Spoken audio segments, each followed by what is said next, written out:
ओवैसी के अनुसार जगन्नाथ मंदिर पहले बौद्ध स्थल था। इसे हिंदुओं ने मंदिर बना दिया और कुछ लोग उसका सपोर्ट भी कर रहे हैं, जिनमें से चंद्रशेखर रावण जैसे कुछ लोग भी शामिल हैं। आखिर जगन्नाथ मंदिर की क्या सच्चाई है? आप सभी लोग एक बार प्रेम से बोलिए, जय जगन्नाथ स्वामी की। जैसा कि पूरा विश्व जानता है कि सनातन धर्म से पुराना कोई मजहब नहीं है और सब यही जानते हैं कि हिंदुओं ने कभी किसी धर्म के खिलाफ कोई कदम नहीं उठाया और हमेशा ही अहिंसक बने रहे हैं। जगन्नाथ मंदिर के पहले बौद्ध धर्म को जानना भी जरूरी है कि आखिर सच्चाई क्या है। गौतम बुद्ध का जन्म 563 ईसा पूर्व में हुआ था, यानी कि आज से 2585 साल पहले। गौतम बुद्ध के माता पिता जो थे वह भी हिंदू थे। गौतम बुद्ध स्वयं एक राजपूत राजकुमार थे, जिनका विवाह यशोधरा से हुआ था और उनके बेटे का नाम राहुल था। एक रात गौतम बुद्ध सभी कुछ अपना राजपाट महल छोड़कर घर से निकल गए। इसके बाद वे ज्ञान की खोज में इधर उधर भटकते रहे। 35 वर्ष की आयु में उन्हें ज्ञान प्राप्त हुआ और उन्होंने 483 ईसा पूर्व उत्तर प्रदेश के कुशीनगर में अपनी देह का त्याग कर दिया। इसके बाद उनके शारीरिक देह को 8 भागों में विभाजित किया गया, जिन पर 8 स्तूप बनाए गए। बौद्ध धर्म में लुम्बिनी, बोधगया, सारनाथ, कुशीनगर और श्रावस्ती ये 5 स्थल सबसे महत्वपूर्ण हैं। साफ है कि इनमें से कोई भी बौद्ध धर्म के स्थल को हिंदुओं ने कब्जा नहीं किया। आदि गुरु शंकराचार्य ने संपूर्ण भारत का भ्रमण किया था। इस यात्रा के दौरान उन्होंने चारों धामों में 4 मठ स्थापित किए थे, जिनमें बद्रीनाथ में ज्योतिर्मठ, द्वारका में शारदा मठ, रामेश्वर में श्रृंगेरी मठ और जगन्नाथपुरी में गोवर्धन मठ। ये सभी मठ 4 धाम मठ से जुड़े हुए हैं।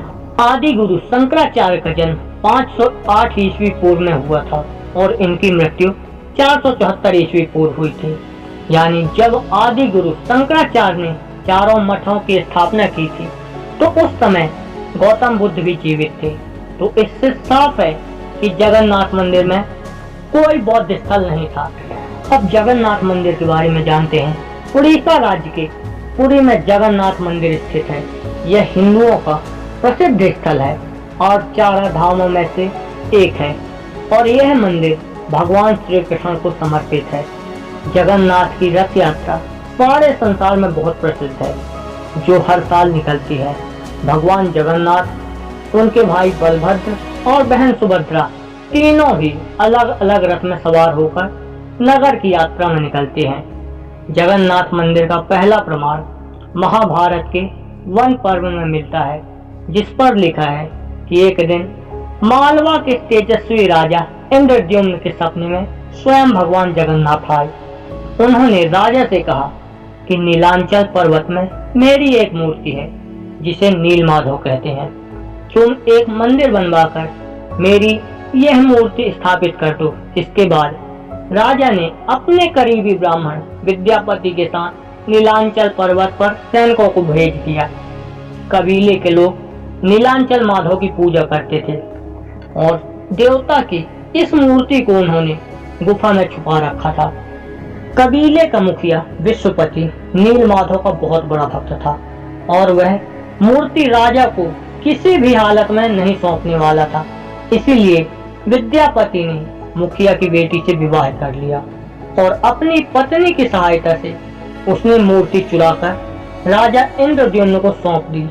जब विश्ववसु को यह बात पता चली कि मूर्ति चोरी हो गई तो वह बहुत दुखी हुआ और अपने परम भक्त को उदास देखकर भगवान भी उदास हो गए और भगवान स्वयं मूर्ति रूप में पुनः गुफा में वापस लौट आए।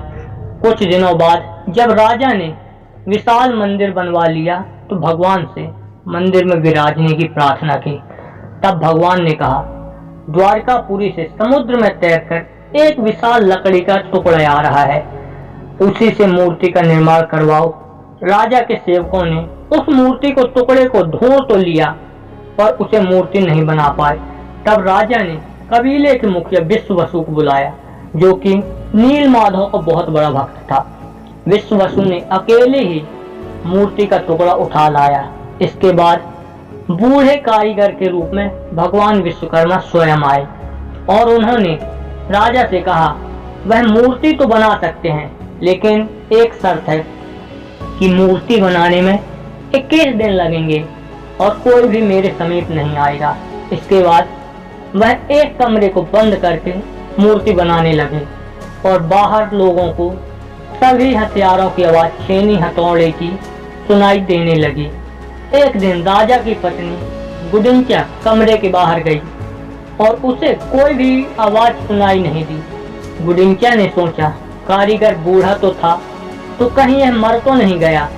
इसीलिए उसने राजा को जाकर सूचना दी कि कमरे से कोई आवाज नहीं आ रही है और राजा ने फिर सारी शर्तों को तोड़कर दरवाजा खोलने का आदेश दिया और जैसे ही दरवाजा खोला गया तो वहां कोई भी मौजूद नहीं था। वहां केवल 3 अधूरी मूर्तियां बनी पड़ी थी। भगवान नील माधव तथा उनके भाई के छोटे छोटे हाथ बने थे और पैर अभी नहीं बने थे तथा सुभद्रा के हाथ और पैर दोनों नहीं बने थे। राजा समझ गया कि अब वह बूढ़ा आदमी कभी वापस नहीं आने वाला और उसने भगवान की यही इच्छा मानकर अधूरी मूर्तियों को हुई स्थापित की। तब से लेकर आज तक तीनों भाई बहन उसी रूप में मंदिर में विराजमान है। गंग वंश के ताम्र पत्रों से यह भी पता चलता है कि 10वीं सदी में गंग साम्राज्य के राजा अनंत वर्मन ने जगन्नाथ मंदिर का जीर्णोद्धार शुरू करवाया और अनंत भीमदेव ने जीर्णोद्धार का कार्य पूरा करवाया। अनंत भीमदेव ने मंदिर को जो स्वरूप दिया था वह आज भी मौजूद है। महाभारत के धर्म ग्रंथ, जो कि आज से लगभग 5000 वर्ष पूर्व महर्षि वेद व्यास ने लिखा था, उसमें वन पर्व में जगन्नाथ मंदिर का वर्णन होने से यह सिद्ध होता है कि यह मंदिर बहुत पहले से था, जब गौतम बुद्ध का जन्म नहीं हुआ था। तो कुछ लोग हैं जो कि हिंदुओं को लड़ाने की खातिर ही, आपस में भिड़ाने की खातिर ही मंदिरों का सहारा ले रहे हैं। तो हिंदुओं ने कभी किसी से तोड़ फोड़ नहीं की, ये हमेशा ही अहिंसकवादी बने रहे हैं। तो एक बार आप सभी लोग प्रेम से बोलिए, हर हर महादेव।